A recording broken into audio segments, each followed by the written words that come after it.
আরো বেশি, বিষ ভরা অন্তরের মধ্যে, আর মুখে মধু, বুঝছেন না? জি। আচ্ছা আপনি এই যে কথাটা প্রায় সময় আপনার মুখে খালি এই ধরনের কথা শুনি যে ওই খারাপ, এই খারাপ, অমুক খারাপ, তমুক খারাপ। আচ্ছা ভাই, আমরা কতটুকু ভালো?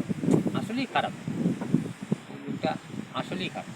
হ্যাঁ, ওর সাথে যে লোকটা জানেন কি করছে কি করছে? বিয়ের মধ্যে, হ্যাঁ, অনেক কিছু বিয়ের প্যাঁচ লাগাইছে, তাই তো? দেখা গেছে। মনে করেন দাওয়াত 3-4 জন নিয়ে এসেছে, একজনের দাওয়াত 3-4 জন, বুঝছেন না, বাচ্চা কাচ্চা সহ নিয়ে এসেছে। এখন এই সময় বুঝছে না, আপনি আবার প্রশ্ন করতে আছেন, আগেটা আপনি দিবার কইতেছেন, কত? আমি খাটো, যে খাটো, ভালো খাটো। কইতেছি, শুনেন আপনি যেদিকে কইছেন আমি তো আগের মতো কথা কই।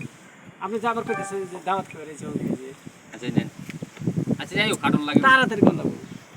শুরু করো আবার।